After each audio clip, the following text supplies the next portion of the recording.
próximo ponto da teologia são as obras de Deus. Primeiro, nós precisamos tentar compreender um pouco o propósito de Deus, né? Efésios 1:11 diz que nele, em Cristo, digo, em quem também fomos feitos herança, havendo sido predestinados conforme o propósito daquele que faz todas as coisas segundo o conselho da sua vontade. Em Efésios 3:11 diz, segundo o eterno propósito que fez em Cristo Jesus, nosso Senhor. Em Isaías capítulo 14, versículo 26, diz assim, esse é o propósito que foi determinado sobre todas as nações, sobre toda a terra. E esta é a mão que está estendida sobre todas as nações, porque o Senhor dos Exércitos o determinou. Quem o invalidará? Então, dentro do propósito eterno de Deus que fez de Cristo, nosso Senhor, lá num ponto da eternidade, se podemos dizer assim, Deus determinou coisas a respeito do homem. Primeiro que ele ia criá-lo, sabendo da queda, ele também providenciou a redenção em Cristo, porque Cristo foi morto antes da fundação do mundo, os nomes foram escritos no livro da vida, e são os mistérios de Deus. Isso tudo Deus fez dentro do seu propósito eterno, né? Dentro do seu plano, e o seu plano ele determinou e ele fará. Olha, por exemplo, Isaías, no capítulo 46, vamos lá, Isaías 46, que é um texto áureo, poderoso. Isaías 46, a partir do versículo 9. Lembrai-vos das coisas passadas, desde a antiguidade, que eu sou Deus e não há outro Deus, não há outro semelhante a mim, que anuncia o fim desde o princípio. Você sabe que a história já está, nossa história foi contada, né?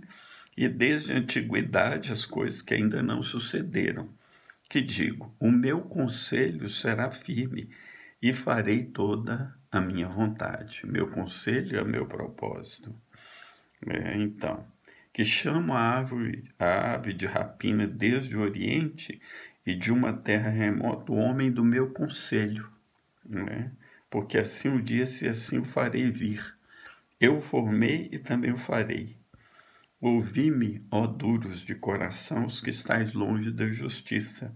Faço chegar a minha justiça e não estará longe, e a minha salvação não tardará, mas estabelecerei em Sião a salvação, e em Israel a minha glória. Não é isso que Deus propôs e fez? Estabeleceu a glória dele em Israel, chamou o homem do conselho, que é Cristo, que propôs coisas no seu propósito firme e que ele diz que fará toda a vontade dele.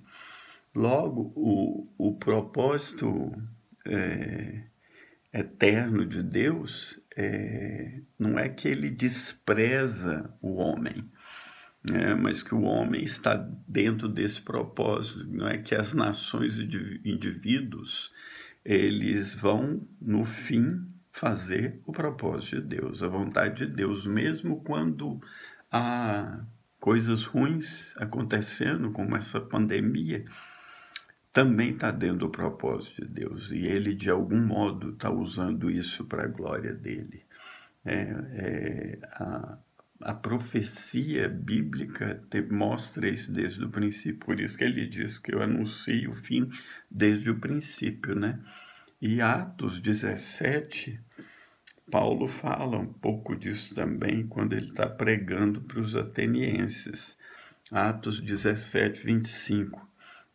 Diz que Deus, está falando sobre Deus, 24, Deus que fez o mundo, E tudo que nele há, sendo Senhor do céu e da terra, não habita em templos feitos por mãos humanas, nem tampouco é servido por mãos de homens, como que necessitando de alguma coisa, pois ele mesmo é quem dá a todos a vida, a respiração e todas as coisas. E de um só sangue fez toda a geração dos homens, caso Adão, para habitar sobre toda a face da terra, determinando os tempos já antes ordenados no seu propósito e os limites da sua habitação, para que buscasse o Senhor, se porventura tateando pudesse achar, ainda que não está longe de cada um de nós, porque nele vivemos e nos movemos e existimos, como também alguns dos vossos poetas disseram, pois somos também a sua geração. Visto que Deus é o criador de tudo, então tudo se resume, ou tudo está nele, diante dele, né? Não é tudo é Deus. Deus é tudo e tudo contribui para o seu propósito eterno. Né? E esse é o milagre, né? Que Deus é onisciente, ele conhece todas as coisas desde o princípio. E dentro do seu plano eterno, ele determina coisas e ele faz as coisas acontecerem.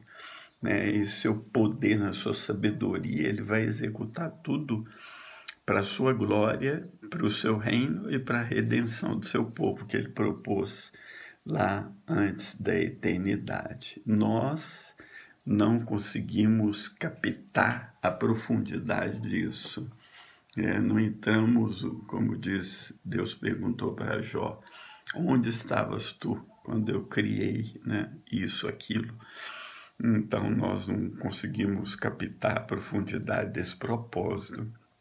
Por exemplo, quando os irmãos José o venderam lá para o Egito, José disse que vocês intentaram o mal contra mim, porém Deus intentou o bem.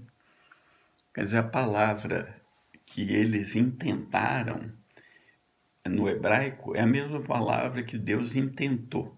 Então, aquilo foi propósito de Deus. Né? Você pergunta, o sofrimento de José foi propósito de Deus? Foi.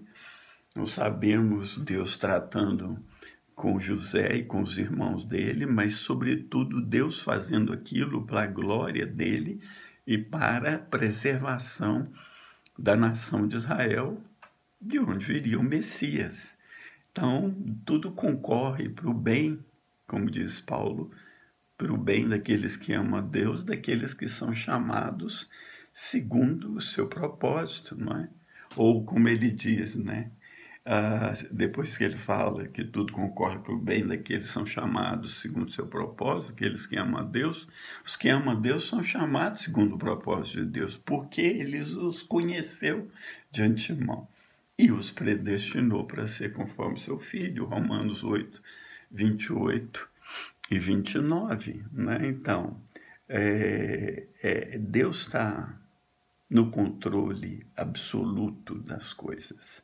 Ele deu o livre-arbítrio ao homem, né? Ele dá liberdade do homem escolher coisas que ele propõe. Né? Mas dentro da proposta de Deus, uns escolhem o bem, outros escolhem o mal. Mas ele sabe tudo, conhece tudo, pode tudo, e o melhor sempre é a gente escolher a vida, como ele disse para Moisés. Então, isso é uma obra tremenda, o propósito eterno de Deus. Outra obra de Deus, óbvia, quase tão óbvia como a primeira, é a criação, né? No princípio criou Deus os céus e a terra. O Hebreus 11 diz que pela fé entendemos que os mundos foram criados pela palavra de Deus, de modo que aquilo que é visível veio do invisível. O João 1,3 diz que nele, em Cristo, foram criadas todas as coisas, tudo subsiste nele. O Hebreus 1 diz que ele, Cristo, sustenta todas as coisas pela palavra do seu poder, porque nele foram criadas todas as coisas. Colossenses também diz isso. Então, o universo, como o conhecemos, veio da boca de Deus, né? Da palavra de Deus. A criação, o Dr. A.H. Strong fala uma coisa interessante. A criação é o ato livre do Deus triuno, pelo qual no princípio e para sua própria glória ele fez, sem uso de material pré-existente, o universo inteiro, visível e invisível. Visível e invisível, né? Tem muitas coisas no universo que a gente não vê, né? Por exemplo, os vírus, como esse que está aí, né? Então, não existe, para alguns cientistas existe, para outros não. Um conflito entre a narrativa de Gênesis sobre a criação e os fatos da ciência.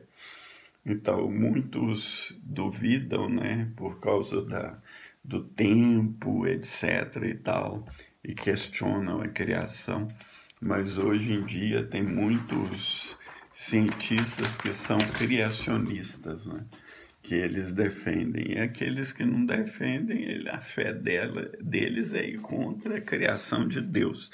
Mas você lembra que em Romanos 1, esse é um texto tão maravilhoso que vale a pena a gente ler, né? Romanos 1, que fala lá sobre a criação. Diz assim,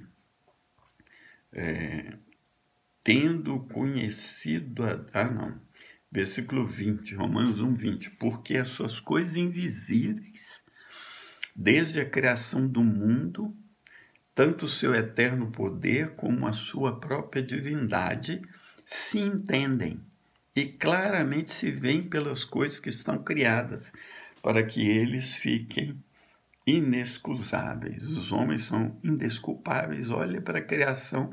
Se não vê Deus, total ignorância, porque os céus declaram a glória de Deus e o firmamento anuncia as obras de suas mãos. Esse é um conhecimento, como eu já falei antes, a revelação natural de Deus, ou a revelação de Deus através da natureza, porquanto tendo conhecido a Deus através da natureza, de tudo que foi criado, não o glorificaram como Deus, nem lhe deram graças. Antes, em seus discursos se desvaneceram, seu coração insensato se obscureceu, dizendo-se sábios, tornaram-se loucos.